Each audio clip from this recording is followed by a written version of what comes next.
Welcome to Between Us Three. Yes, that's BUT. We're business but with banter and no BS. I'm Lauren, architect of career moves, but still pretty unable to fold a fitted sheet. With me, as always, we have Nathan, who spends his day mastering SEO, but doesn't have the heart to tell his parents to fix their own printer. Sorry, Mum. Hey, Nathan. Hi. And also Chris, disciplined operator, but maybe one quote away from a TED Talk. Oh, Hey, my wife Chris. calls me Quote Guy. How you going? Quote guy. Quote Guy. I should get a T-shirt. You are quote guy now, I think about it. Nothing original. It's all I stolen. like it. Quote I guy. like it.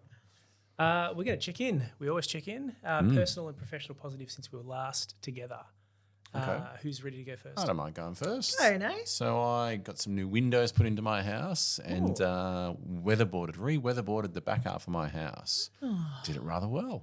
Feeling very structurally I sound. used my hands on You something. Oh, Weatherboarded. you personally Yeah. did it. Yeah, personally. Handyman. Nail gun, saws, you name it. It was Wow. good. Okay. Yeah. Practical.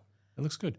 Professionally, we built a dashboard which pulls in a bunch of different things about all of our websites that we host and their uptime and all kinds of data. So that's been a pretty cool little tick for the team. Yeah. Always fun. Hmm. Lauren. Personal win for me, I recently had a stern talking to myself for over trying to optimize everything, too many things. How'd that go? Look, me and myself had a really robust conversation and we've agreed to just go a little gentler on ourselves. Yep. Yeah, and, For how and long? not need till next week, Until till next next time we check in, and not maybe have to do everything to the nth speed and degree and efficiency, and that sometimes that grey area can be cathartic. Professionally, I have had a really great season of doing a lot more in the advisory space within my business, having convos about this next 6 months, or less now, 4 months of the end of fin year, the second part of this fin year and what that looks like, and setting and readying some conversations, which has been really great and a good itch to scratch. Nice. Nice. My personal, interesting, you mentioned seasons. We've just come to the end of our birthday season for our family. Yeah. There's this weird 5-6 month compressed everybody's birthday. Everybody, okay. Really expensive and exhausting. So that's nice to come to the end of that in some ways. You know, my wife being the last one, so we'll celebrate that. Professional, we held recently the first of what's going to be a quarterly EOS local event. So there's 3 Geelong Surf Coast EOS implementers, myself, Murray Smith and Ryan Fernando, and we're going to bring all of our clients together every quarter and help them deep dive into one of the functional seats within their business. So it was finance was the first one we talked about, which was becoming a bit more traction-based, practical-based. So cool stuff happening. Really exciting. That would be a number of clients between you three. Yeah, we're getting there. Yeah, It's yeah. only going to get bigger.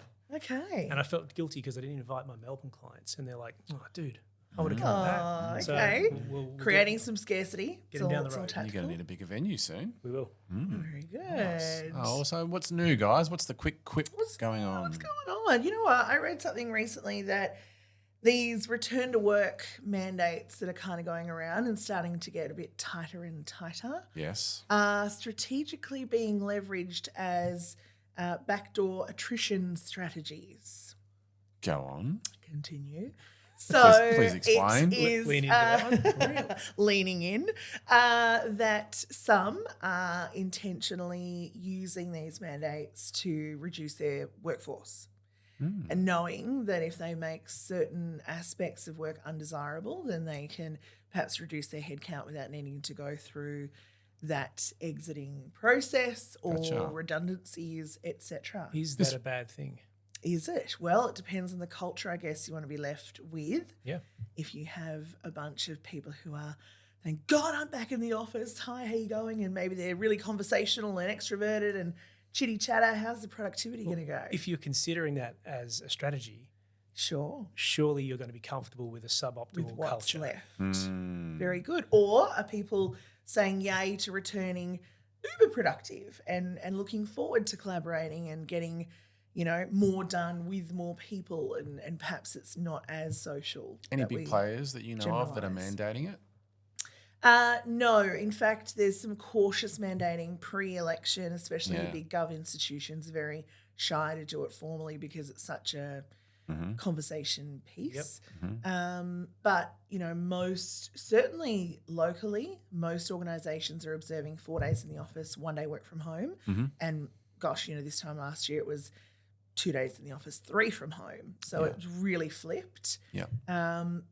Even Melbourne, though, has started to tighten, which actually has a lot of flow-through effect for the Geelong talent market because, we had this mass exodus from Melbourne to Geelong post-COVID. We've got all the lifestyle, mid-COVID, and still about that lifestyle choice. But they've been buoyed by the fact that they've kept their Melbourne roles and been able to do a lot of it from home. So now that even Melbourne employers are starting to tighten up their expectations of being in office, I'm finding an influx of now Melburnian talent saying, okay, might be time to really plant roots here and part with the Melbourne role. And so now, in some markets, it's making the applicant pool richer. In others, there are people with top 4 fin experience that are pipping locals out of roles because they haven't come from EY or others that maybe have had the capital city big names on their CVs. I mean, there was always let's say a perception that Geelong salaries were slightly lower than Melbourne-based salaries. I'm sure that's probably not the case anymore. No, gosh. And it's certainly with So talent coming comparable. down. And that's the other thing too, is that there's almost this buffer at the moment where those that have moved down from Melbourne might be able to offset taking a reduction in their remuneration by selling their property in Melbourne at Melbourne rates, and they've still got coffers in their savings. So it's not really had a massive effect on salaries locally because they haven't pushed the issue or made them inflate because they've still been buoyed by the circumstance of moving down. But, I mean, even in general, you're finding the difference now, maybe 10K max for intermediate and senior roles. Exec, it might inflate out to maybe 20K. But more than that is more. And is it just proportionate to the size of the organisations as well? It really is. Yeah, it really is. I know when I started 10 years ago, Pixeled web developers. Happy birthday, by the way. Oh, thank you very recently, much. 10 years. Happy birthday. Pixel. Oh, 10 years. Well, I haven't done the official sorry. celebration yet, so Ignore that, scratch A that. decade cut. of Pixel. It is a decade. But yeah, the gap was quite substantial for, people in my industry back then. But I think that has flattened due to remote work. Yeah. Right. Yeah. Another tidbit that I noticed recently was ghost jobs. Yeah, that's a Ghost soundbite jobs. that'll Didn't know where you were going with that. That's a soundbite that'll come back to haunt me. Zing. Jobs that they're advertising but have no plans to fill. So Is it the one? apparently the lion's share of candidates now believe that all jobs are ghost jobs or hollow jobs unless then proven otherwise. So in candidate short markets, there are transactional recruiters or even internal talent teams that are being pressured from others to ensure that their pipelines are robust with talent, and therefore they're going fishing with hollow jobs that don't exist, very vague jobs in order to fill the coffers so that they're perhaps thinking they're more readied when they do have a vacancy that they need to. Or they could take their pipeline recruit. to potential customers of their own and say, we've got X amount of candidates for this role. Possibly. Is that new? Is that new or is It's not new. It was a bit more under the table than I feel like the prevalence is now. I feel like it's being reported. It's much more conversational. More people know what that means. So it's being more utilised, which I think is disappointing. I mean, at the small business level, I've worked with quite a few businesses that will be on the fence with a new role. Now, I don't propose that this is a good strategy, but we'll go to market to see what's available and potentially then fashion a role for what's available, particularly in highly competitive as far as low candidate number areas. Throw it out there, see what comes in. I have a story. Like, we went out to the market for one resource years and years and years ago. and had 2 candidates that were off the charts. At this, quite immature at the time, and you know what? Let's just hire both. What could go wrong? At the time, it was a big risk, but we found that our revenue generation went through the roof because we had extra resource that was engaged. So it worked in our favour, but could very easily have been just one of the worst things we ever did. Anyway, perhaps the cynicism now will render, those doing that not able to get 2 gun applicants to choose from. That this kind of, suspicion is going to prevent so many from. There's always cynicism on both sides in the job market, isn't there? For sure. Yeah. I mean, and it takes a leap of faith no matter what. And, I think that I can always work out if it's too vague or, a quick well-placed phone call or a quick email to clarify something. If it matters to you or if it's really desirable, then, hopefully it won't be too cryptic to work out. On that, Ebony, my wife, it was a name and shame page on Facebook. And someone had applied to a job at a reasonable retail brand in Geelong here and had applied for 2 or 3 different jobs over a period of time and never received a response and went off. Can't believe, don't bother applying here, there's no point. Question, should you expect a response when you send an application into a business? An acknowledgement, yes. A response any further from that, absolutely not, and I'll die on this hill. Go. I will die on this hill. So, on average, I can speak from my perspective, I would receive, on average, 80 applications per role. There are sometimes well over 200, sometimes 30. To expect every single person to get a tailored response of rejection is an administrative burden that would preclude me from bringing viable roles to market to actually benefit those people. So the word tailored there? Yes. Is that the expectation? Well, otherwise it's performative, and why bother? You can template it yourself, have a chat to yourself in the mirror. Surely if they've had an interview though. If they've had an interview, unquestionably they must have tailored feedback. Yeah. A generic no thank you after an interview is faux pas. Yeah. So what kind of tailoring are we talking? So tailoring would be where it's fallen down in interview. Sure. Perhaps even highlighting some of the attributes of candidates that were progressed further that they didn't have. Yeah. So, and I always, I say in my advertising, if it's been more than 7 business days since you've applied and you genuinely felt like you were suited to the role and would like to open up a conversation around your not hearing back and why, you're welcome to reach out and contact me, and I leave my mobile number. I would say 1% of applicants ever take me up on that, ever. And spray and pray is still a big thing. And I also understand that from a candidate perspective, it can be hardcore to tailor applications to jobs that you're going for. But then again, my God. So many applications with like dear, yeah. and then like someone else's name. I get or dear a sir. placeholder. I'm like, come on now. Yeah. If Lauren's kind of a... Try harder. I know, or it's, dear Hogan. I'm like, well, no, not quite. We're not mates yet. I know. But I would, again, coming from a technology background, sure, it is not hard to select all and send a generic response. Thank you for your application. Appreciate it. But unfortunately, you haven't made it through to the interview. Bang. It's not hard. When we send through an email these days, we can get an autoresponder. Thank you, we've received your email. It's not hard to be a little bit more human and not have to tailor everything. Yes, absolutely. If you come in for an interview and you've given your time like that, but that was the organisation that I wanted to run. Sure. Is that because if we advertise, we would have hundreds of applicants from globally, of which we still had coming into a system, select all. We had statuses, yes to interview. The technology is not expensive and it's out there. We could humanise the process a little bit more, even though by using it robotically, we probably aren't humanising it. And also I would say that if technology exists to enable more of a productive way of going about that, technology also exists to support applicants right now with tailoring their applications. Yes.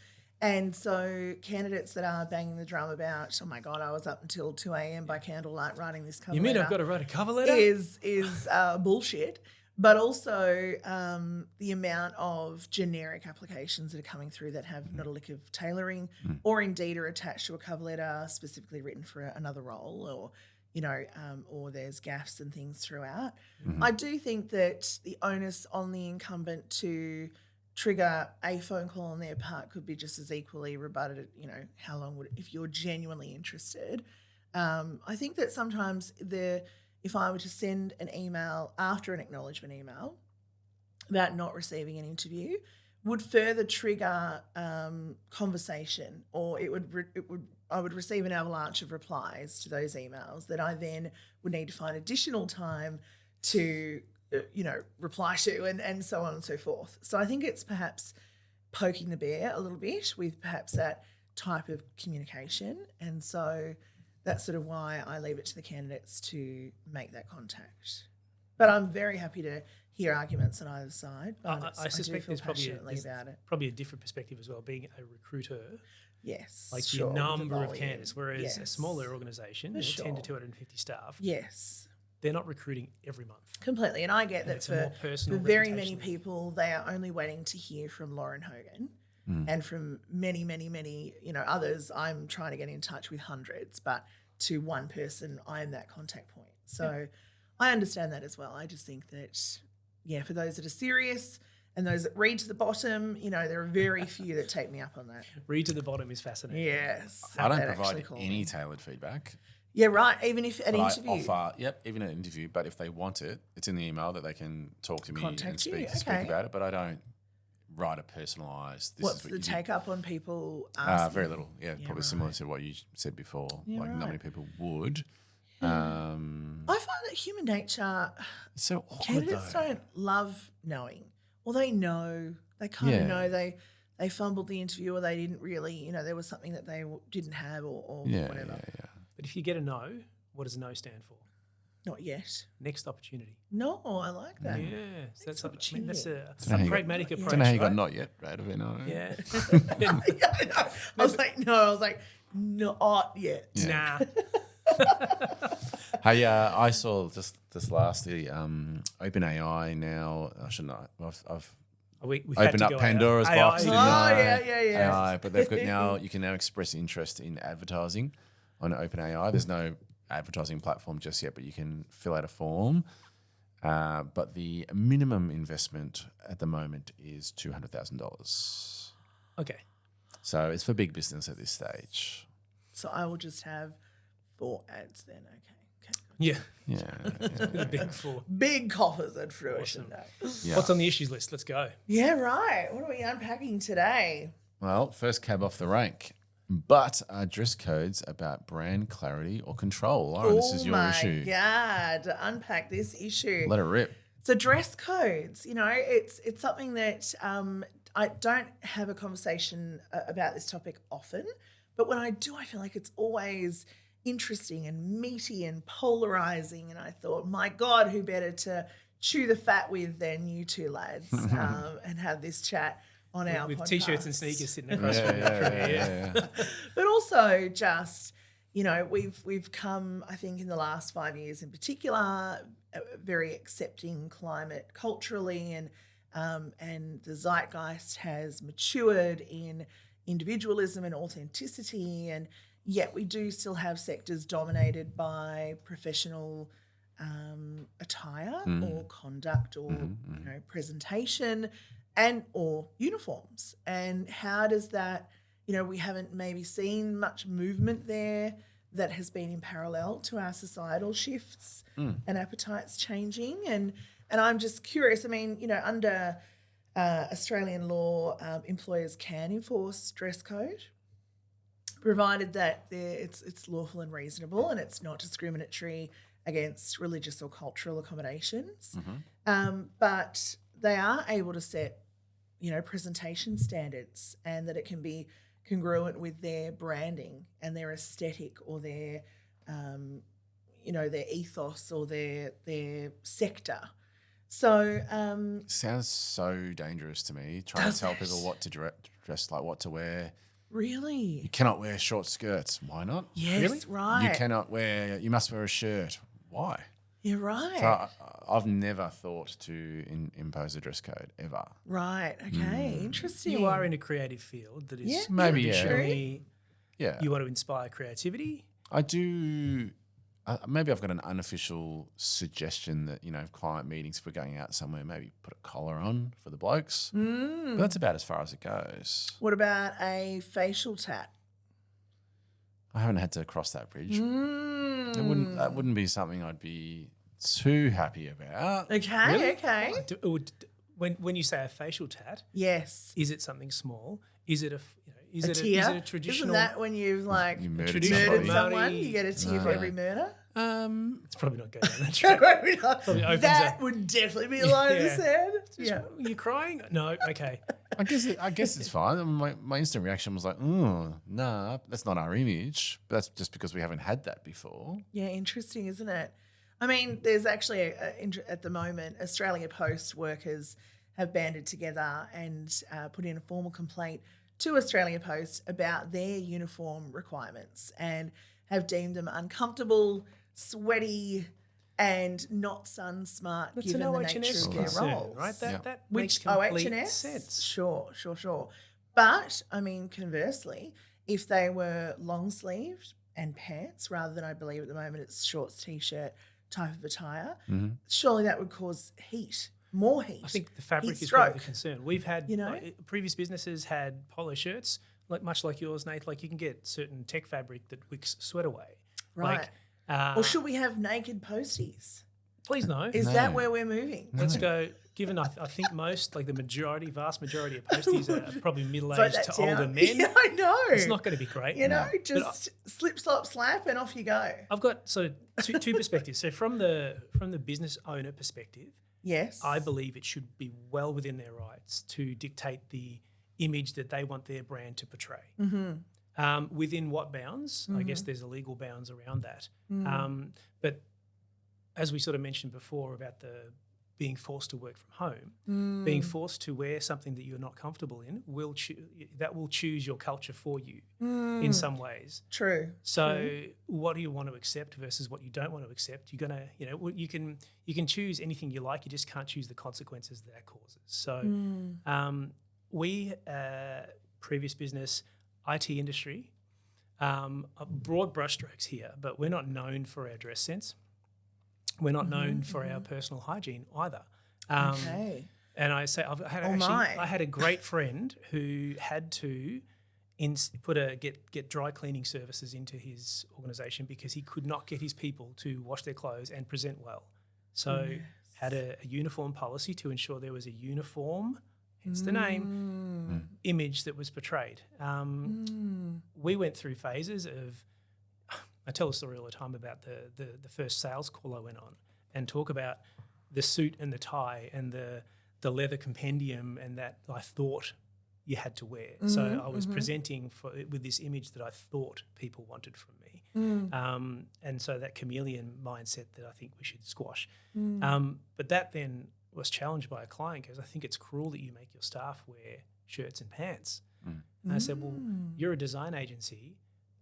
The law firm that we look after down the road has a very different perspective. So I suppose the question is, should you set there's probably two angles, isn't there? You want to set the what's the word I'm looking for here, Nath? The outward persona of your organisation, the image that you portray, but you also then need to fit that to the client base and what they expect from you. So if you have a lot of elderly men with heart conditions, you probably don't want your young female salespeople wearing short skirts because there could be a lawsuit attached to it. Interesting. I don't know, or maybe you do. I don't know. Or, there's arguments in today's climate that maybe we should recalibrate what men are meant to find sexually enticing and that short skirts shouldn't equal salacious. We're going down a slippery slope with this But I conversation. think that appearance does communicate values non-verbally. And so there are also industries where I think that conservatism reigns supreme. So professional services, perhaps law firms, firms, for accounting, sure. But even now, I think Australian culture, certainly in Geelong, law firms, have gotten rid of the tie. Yeah, most of them wouldn't wear a tie, maybe to court or in certain scenarios. But even they acknowledge that it needs to be a bit more casual and comfortable. And maybe professional neutrality is part of the service as well in certain circles. I mean, I was aware of this time where an employer who had set some expectations from onboarding about the image they wanted to project had a staff member. He tragically lost his father unexpectedly. And after taking a small period of time off for grief, he returned with a neck tattoo that was in tribute to his father. Yes. And very visible and not able to be covered. And that was a confronting conversation then, because while it might have been the case that onboarding, do people remember, recall, reflect? Do we ever check in on that? Do we have anything around the office space to, do we have a right to, if we haven't made a proactive effort to reinforce standards? Yeah. So, I mean, how do we go with that? What was that person's job role? So they were an accountant. So, but how does how they present affect the effectiveness of their role? Well, that's the crux, because surely one would argue that no bar through the nose on the planet would affect your, capacity for affecting unless you are front counter at a health insurance company and your elderly people come in who are prejudging you, and so there's. Well, even that, that's frightening, right? They could still do their job. Where do you as a business sit? If my accountant turned up to do my books and they had such as life across their chests and neck tattoos and teardrops, and I'm sorry, but I'm going to feel different about that service they're providing, and maybe even their competence or their seriousness or their values or their. Now I might get to know them and completely change my view, but my first impression. We're all judgy, and we're all about first impressions. And human nature is it's very hard to convince me to change my mind on my first impression. So you have to do something exceptional to change that first impression. And I think that at the moment, particularly with younger workers, equating visible identity with authenticity and gendered appearance expectations and uniforms and Western norms and even class coded expectations, particularly of certain industries and things. It's, I think that it's more about are brands allowed to signal what they stand for. So what's your stance? What's your position? You've asked a lot of questions, posed a lot of yes. what Personally, ifs. Look, I think that in an era where personal branding is really strong and employees increasingly see themselves as these portable identities, that where organisational guardrails restrict expression, I think friction does arise. And I think that, to have guidelines from the outset is completely fine. I think that businesses that align their presentation standards with branding is acceptable. But I also think that there's also a level of comfort that they can let the freak flag fly when perhaps not in That's not easy to say too, by the way. Thank you. Well done. When you're not at work as well, and there's what happens when you get together for the Christmas party or for a team culture bonding day and someone does want to mohawk it or whatever, how does that go as well? I think that there can be room for both. I agree. And that we're making strides in the right direction, but it would be really tone deaf to just go awash with all presentation expectations and expect our psyches to catch up. I think that we're all still, there is judgment and there is expectation, and that's not going away tomorrow. So I think that it's a compromise. Everything should be fair and reasonable. Yes, right? yes. Not totally. Like 50 years ago, 40 years ago, no desert boots, and if you've got a beard, you have to shave that off, right? I mean, males and females, right? Yes, and it was hosiery insisted on, kerchiefs for Like women. when and it bikinis was- were banned from the yes, beach, like we've totally. come a long way. We have. I think you should be able to Progression. wear what you Yes. want within the bounds of some reasonableness. Yes. I believe the police force, you couldn't have visible tattoos originally. Yep. Right. And that's now been relaxed. I do- Haircuts, I think there was policies on haircuts as well. Well, and the army used to shave them. I do remember having a beer with a bloke years and years ago who had come in and he sat down. He goes, "What do you reckon?" And he had a spiderweb tattoo on his neck. Oof. He was a postie, in fact, and his words were, "I'm now certifiably unemployable." Unemployable. And he was quite proud of it. And, I also respect, I did have a conversation with a candidate not so long ago where in discussing employers that we were working with and that person might have been attracted to working with, and some just talking about the lay of the land, they mentioned a resistance to any employers that had particularly strong presentation preferences for no other reason except for agency. So that person said, "Cool, now you can employ me tomorrow. I'm pretty clean cut and straight up and down, but I don't know if I'm going to align with that in 12 months' time, and I want the right to continue to grow and evolve as a person." And I also thought, God, we've got such a they have the right to have that stance, but they don't have the right to get the job somewhere that doesn't agree with that stance. Sure, exactly. But I think that we're seeing such a talent force with this being more in the conversation that employers need to ready themselves for their position on this. And what if, and start sort of maybe testing how they would react if brought up about it, or what their view is on it. Just be reasonable. Yes. It's not all about An interesting one. I mean, that's hey, if any of our listeners have got 2 cents, then see you in the comments. Yeah. Absolutely. Sound off. Next issue. I'm quite cryptic with this one, but it's experience versus service. There's a book that I read and I've reread, and it's probably, I'll be up there with one of my most recommended or gifted books. And it's called I've got a pen. Unreasonable Hospitality. Okay. Written by Will Gadara, I think. I'm assuming we can post this in the comments. And it's a story of building a Michelin star restaurant in New York. But it talks about back of house and front of house and how you to raise the customer experience across is probably the main takeaway for me. And there's a line in there that is, I think it was an interview with a new potential staff member, and the question was asked, what's the difference between experience and service? So Good service, hopefully. well, is it service? Experience and service. And I think the response was service is black and white and experience is colour. So service is an expectation and experience is a feeling. So the question is, what's more important? It's probably not an easy what's more important, but customer service we've talked about forever. But to provide the service that somebody's expecting from you, is that enough to ensure loyalty?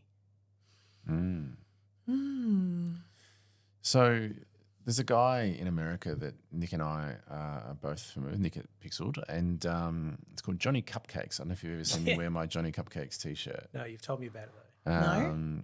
But basically it's a punk band guy. I think he was in a punk band, likes punk bands, designs sort of punk style artwork for his T-shirts. Okay. But built a massive business in Boston, and it's the store when you go in there is a massive bakery, and you walk through an oven or a fridge at the front door and to go into like this room, and then it's all like almost like Simpsons cartoony style, like ovens around in the shop. How cool. And you buy a T-shirt and there's this whole song and dance where it goes into the oven and the guy talks and does some weird, very Americanized thing, and smoke, it goes ding, and then smoke puffs out, and you pulls your box out of the oven and gives you your T-shirt and your box. Wow. And just having this experience. So he now does TED Talks and consult on customer experience because he built all these things. That's just one part of it, right? But he knew that like T-shirts are T-shirts. There's thousands, if not hundreds of thousands of T-shirt businesses out there. But he built customer experience into it and just went off. Genius. What a differentiator. So service is good. Like service is like the minimum expectation. People want You buy service, a shirt, you get a shirt. Yeah, but the experience is what you'll be remembered for. Yep. So black and white versus color. I think that's that whole color conversation and how somebody feels. You guys would have heard of the Seattle Fish Market. Yep. No, I haven't, no. So it's like it's these massive fish market, but they gamify it. They throw fish across to each other. They're calling out fish. There's specials of fish. They're having so much fun. They're ribbing each other. They're ribbing customers. They're throwing fish at customers to catch, and people flock Pikes, to them Pikes fish. for fish. And also, it was purposeful because they've been out catching fish at all hours. They're wet. They're tired, and it was a real dig deep effort to make it an experience. That used to be a common training video in the 90s. Yep. And it was about turning up and being positive in the workplace, about your attitude, because then that will transfer to the experience that you're delivering your customers. Yeah, right. Really, like it was a foundational. It's kind of a bit trite now. But that whole how you show up is how you make other people feel. And particularly in service industries, most people go into a service industry because they actually like to help people. And it turns very quickly into a technical role, and then they want to show people how smart they are. And you can lose that empathy and connection and desire to help. But making people feel a certain way, that makes me feel good. And I think experience is, and the friction to provide the service as well is another part of that experience. So how do you reduce that friction so that you can build loyalty and you can build repeat custom instead of just delivering your service and going, thanks very much. There's more to it now.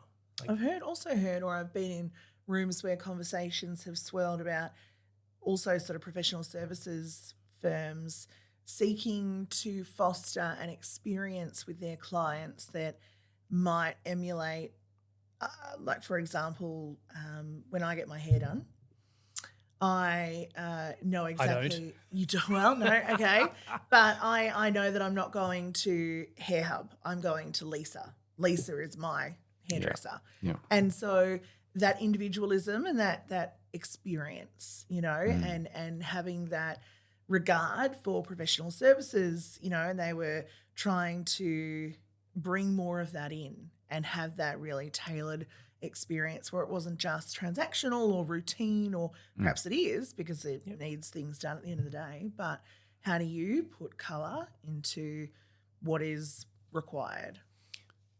What's the this is probably a weird question, the similarity or the connection between service and experience and core values of an organisation and the employee experience? Interesting. Like the values are how you feel about an organisation, I think, and then the behaviours, the way people perform, that sort of builds the culture, right? That's what you walk past, what you allow. So we want to build an experience for our clients, but we should also be building an experience for our employees, for our teams, and how do they feel about us so that we can engage their hearts and minds. So I think experience is an internal reflection as well as that customer experience. I'll give you a small example. You don't have to throw fish at people or put your products in an oven with smoke. If we have one of our company core values is positivity, and we had a client come in once, and so naturally the team is pretty positive. Okay, and nailing it, great. We're doing it well, and someone might have. They came in for a meeting, but they don't know the whole team. But everyone said, "Oh, hi, how you going? See you later." Just the greetings, right? Yeah, such a small thing. Yeah, but they said to me privately, "Do you know what? It's so great that when I come into your office, your team always says hi to me, and and I don't even know who they are, what they do, but like they're always really positive towards me. I love that." And I went, "Holy hell, that's like the secret sauce, right?" Yeah. So let's keep it. So I've actually sort of said to guys, "Hey, just make sure you're already doing it, but just make sure hands down, everybody keep that it comes up. in keep going with this positivity because it's noticed." Yeah. And that's like a Memorable. small experience sort of thing you can do. Yeah. But you Costs you haven't nothing. You can intentionally. do immediately. You haven't intentionally asked your people to do that. No, I haven't. No. They do it wasn't that like they because did it that's how it begrudgingly. feels to be No, here. you weren't nudging. I might have encouraged them just to do Now. it more. Yeah. But now that you've codified it, Yeah. you won't want to do it. Yeah. maybe. No, I do notice that everyone is chirpy and Yeah. saying hello and courteous and So experience, like designing what that experience, it is sometimes hard. I think it would be hard for you might think that what you do is fairly mundane or, coding a website. How can I provide a customer experience? But there are little things that you can do. How does an accountant, when they deliver your tax return, make it a memorable I experience? know, and I think there is also a line where you can just piss people off. Like if my accountant's kicking the door down and is like, hey, and they're juggling and it's like, okay, let's just talk bass. Like, It's like a stand-up show. I know. Hey! And there's, interestingly from calling back to that, appearance piece, it has to still be a bit congruent with expectation and not to the point of being like, okay, are you, a sandwich short of a picnic? And I would buy a T-shirt from that cupcake place once to see it. And it's like next time it'd be like, skip that shit. Can I just have the T-shirt, please? Yeah, right. I would go again. Yeah. It was that memorable. Yeah, wow. And that's what he's done. Honestly, that's what he's done. Okay. Yeah, I think you are probably up there with the queens of experience in how you treat your candidates pre and post, how you celebrate their positions, how you remember their anniversaries. Like that's experience, right? You're making people feel seen and appreciated. So, I mean, some of the gifts that you've given, like post placement, like have you got any examples that you can share? I'll put you on the spot. More just that it's just pay attention. So whether it's through vetting or interview, there's always some section where someone's talking about what they do in their downtime or that they recently went somewhere or did something or they love a certain hot chocolate or they've just gone to the Werribee Zoo with their family for the first time ever. And so rather than a bottle of wine for that person as a congratulations, maybe it's an annual pass to the Werribee Zoo for their family so that they can continue to enjoy that same dollar value perhaps, but totally different outcome and a tailored experience. Can I tell you, you might be redundant because I literally saw a presentation from HubSpot has an annual kickoff presentation. Okay. And they were talking about building a pipeline, AI driven, based on all the data in your CRM that suggests and can automatically order gifts for your clients. HubSpot, I'm expecting some royalties from this might not be idea. your standard. I'm sure it's not unique. But it was very, very cool to see it in action. Very cool, especially if it's, I mean. So all conversations, yes, that they've had were captured. considered. And I mean, you know what? Even down to the point of remembering their kids' names. If you're handwriting that in a Christmas card or something.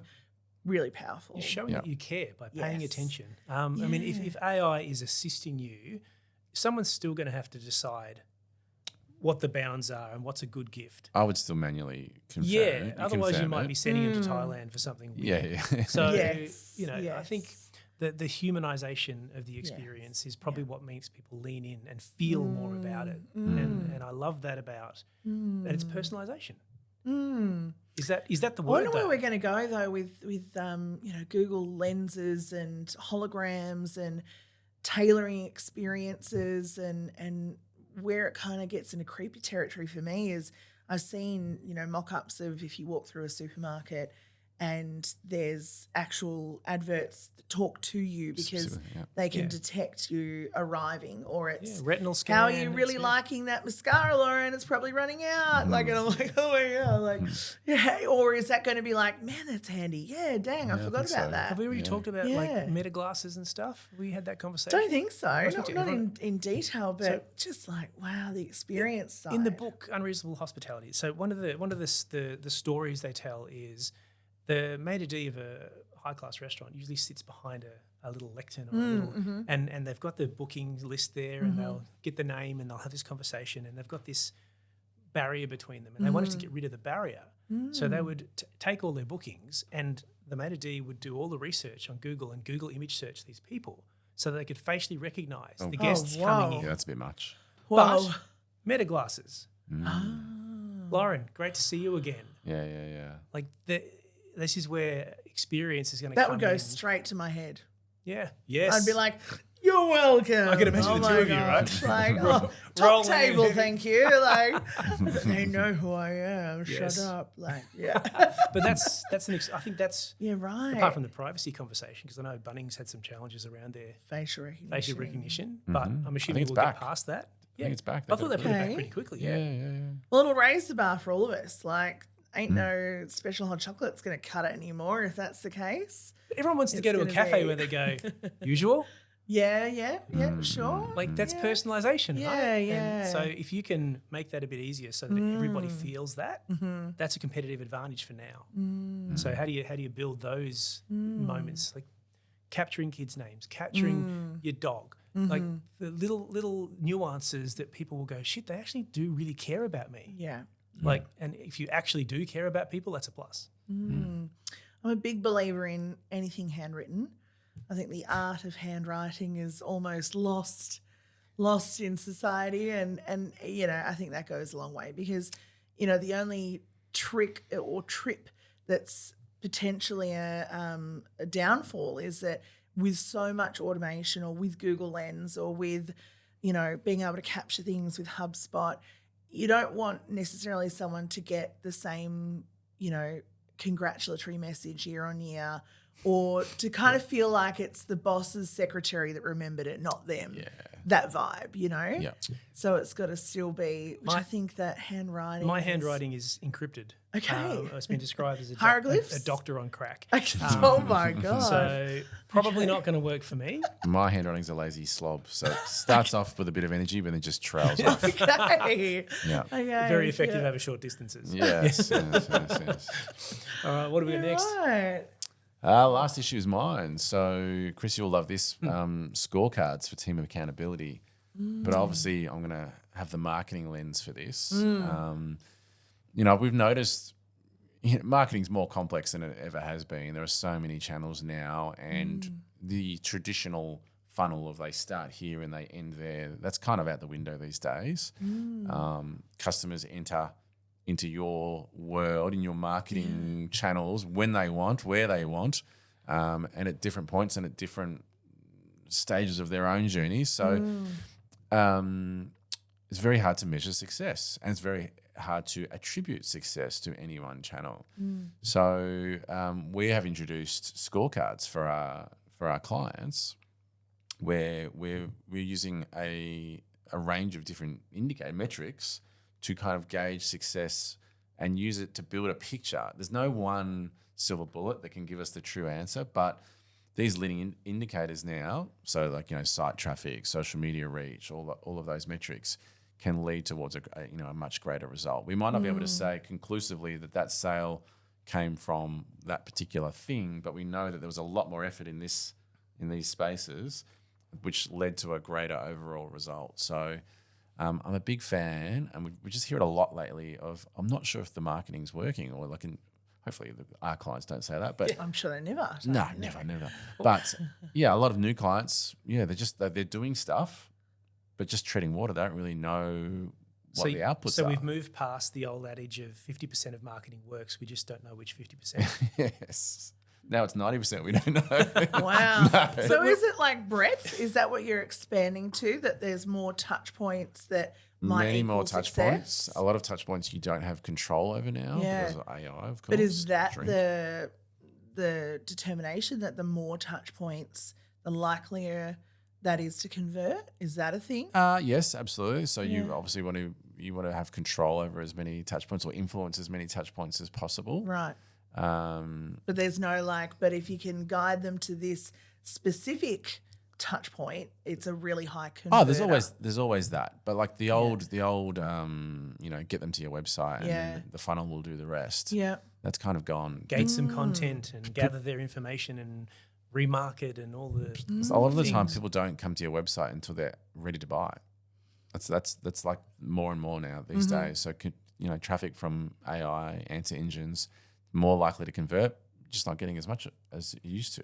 It's kind of a good thing. Like, Is it a case? I mean, I know marketing and particularly web has been big on A/B testing and almost experimentation. And is this the new iteration of that? In that you can actually have more data. Therefore, it's not just does this ad perform better than this ad. You've got more information feeds to be able to test. So A/B testing is still a thing, but we're actually more focused on hyper-personalisation than A/B testing. So rather than running the same email and just changing a blue button to green or a title to this title, we're actually going much deeper than that now and trying to develop like tokens or get bits of information using AI about that specific person. So I could say, oh, hey, Chris, I saw in the news that you launched your new building in Geelong, or, you know, and it picks up this relevant information and can craft something hyper personalized, not just tokenized. As opposed to dear first name. Yeah, exactly. Yeah. Hogan.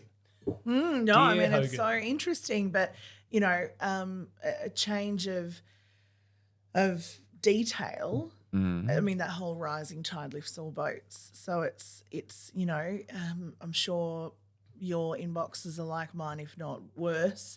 And so if there's this hyper tailoring going on and personalization, then thank God, because the subjects, at least of the emails, are going to be more interesting, but it just means more that I'm deleting. Is it going to cut through?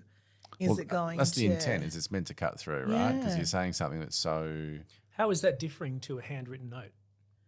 Cut through, because it's different. Yeah. Personalisation. True. So I mean, I think it's the assumption of automation, perhaps, and that you can't at this stage watch this space, but you can't. You know, I could tell a difference between. Have you ever seen like those real estate firms that rip? It looks like they slip something onto your front door, and it looks like it's been ripped off a notepad. And on first glance, it looks like handwriting. So you're like, oh, someone's hit my car or something. Yeah. And it's actually, when you read it, it's instantly noted. You can tell it's printed. Oh, yeah. And but so, do you feel tricked? Yes. Yeah. So that's what you need to avoid. Not yet. You can't do that with handwriting. But I'm sure there'll come a day. But at the moment, I can tell the difference between something genuinely handwritten and something not. Yeah. But I just wonder if it will cut through, or if it means everyone's going to say, "Hey, Lauren, how's the dog going?" Or how's Toby by name? You know. I'll shoot you a couple of emails in the next couple of months. You won't know See my open they're rate. coming. Okay. No, and you tell me which one's AI generated and which one's not. Oh, okay. You tell me. Interesting. So how are we using scorecards for team accountability, Nath? For team accountability, it can be tricky to sort of know what is the most important metric, right? So we are constantly looking at metrics. We had a meeting yesterday actually about we had a metric tasks that are in our project management tool without a budget assigned. And we've been tracking that for some time. It is a pain in the ass to actually get that number into the system. And we sort of just decided, is that actually holding us accountable to putting budgets on the tasks? Because there's still lots of tasks without budgets. Oh, but that's because of this and that's because of that. And so, you know, honing in on what is it that makes us accountable is actually quite a challenge.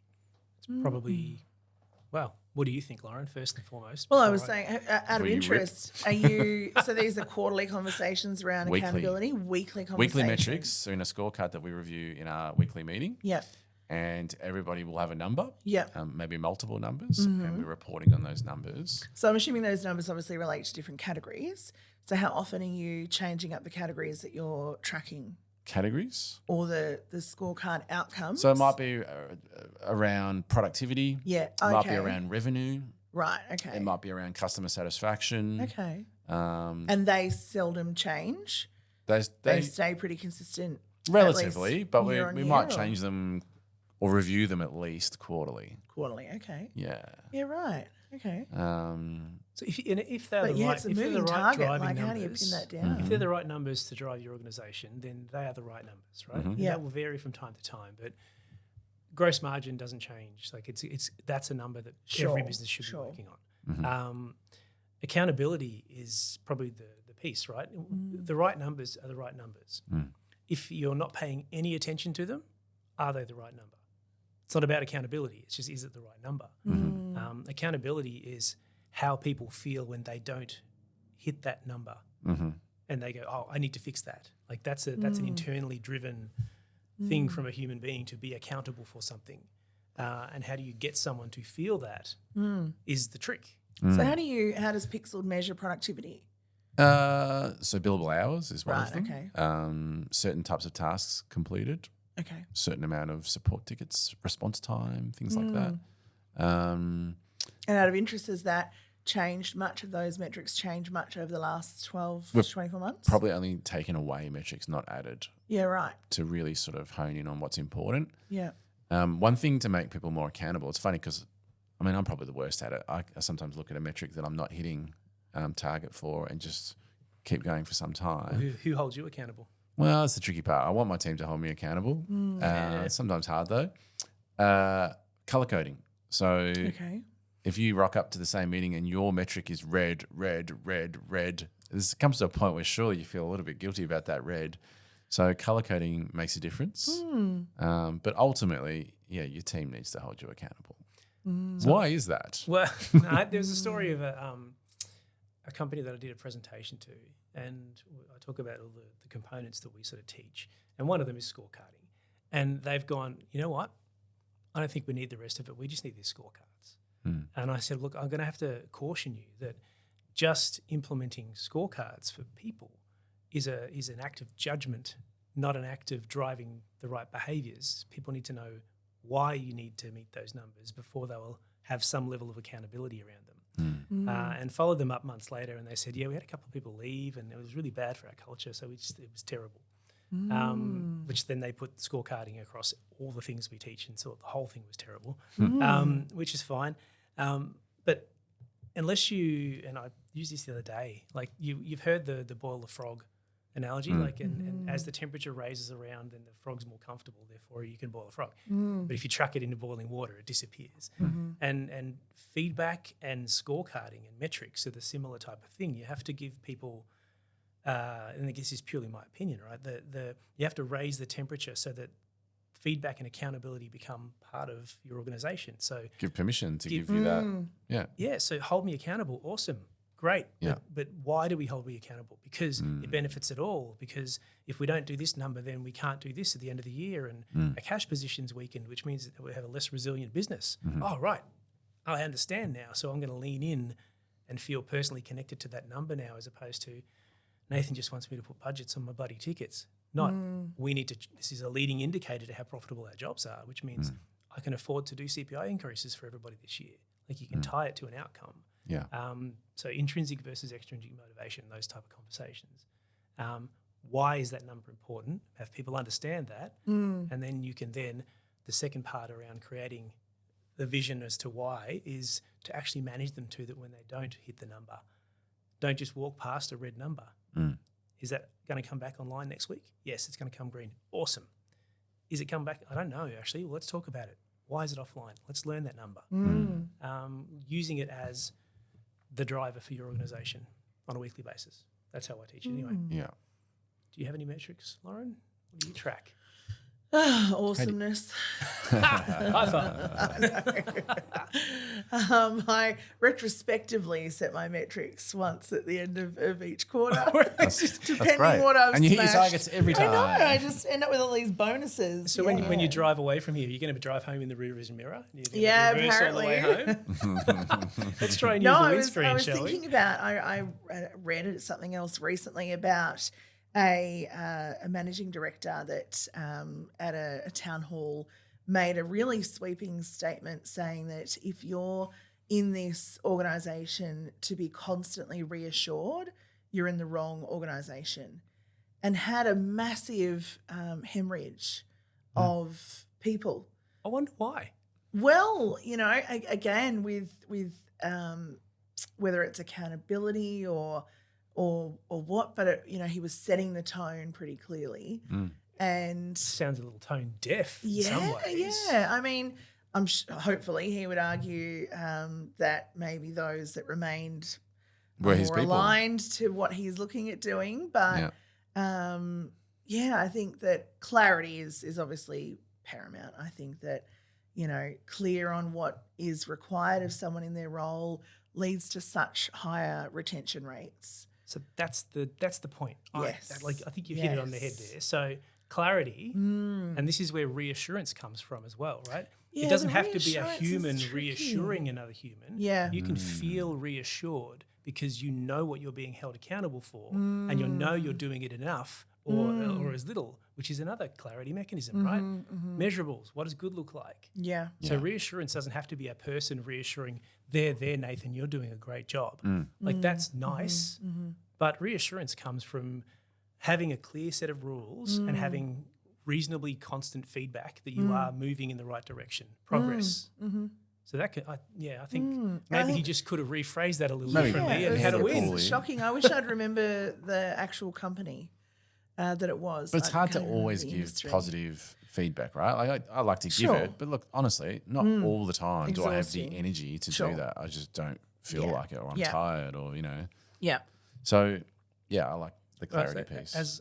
So Ray McLean leading teams, one of my favourite statements of his is there's no positive or negative feedback. It's just constructive or unconstructive. And this is another feedback conversation that you're not giving someone negative feedback if they haven't met an expectation that was made clear. I need a little sound thing for quote man. Yes. Quote man. But it's so true. I mean, there's been, or there's this, it's showing a trend at the moment for moving away from annual performance appraisals to the more what they're calling micro check-in, whether it be weekly, monthly, quarterly, so that there's that rolling stone gathering moss of the expectations rather than it just be this big, this is what this big folder of what I've gathered that you haven't been doing over 12 months. Yeah. And then you feel attacked. Or even worse, we're going to have to let you go because you haven't been performing for the last 12 months. Could you have told me, please? That'd be great. I mean, if you, So I do think, I draw a whiteboard and it's a diagram that try and verbally explain. But if you've got two dots and you assume that those dots are 12 months apart, the drift that can happen, like a sawtooth, right? Surely, and then you bring someone back into a line after 12 months. If you do that quarterly, you've got 4 opportunities to do that. And then if you insert some weekly one-on-ones in there, it's almost a straight line that you can remain aligned and clear about inputs and outputs. And I think that's a nice visualization, particularly for managers, to have a culture that has consistent feedback to show people what alignment and what great looks like in their role, so they then get the reassurance and they get builds a better culture. Speaking of consistent feedback, Uh-oh. I would be very sad if we only got together once a year. So I'm very glad to be chatting with you guys again next month. Names, where they're going to find you. Get me at Pixel Digital on all social channels. Nice. Chris, where can we hit you up? Chris B. Davies on LinkedIn. Excellent. Lauren plus fruition will all roads lead to Rome. So see you on the flip side and see you guys next month. Thanks, team. Thanks, Lauren. See ya. Bye, guys.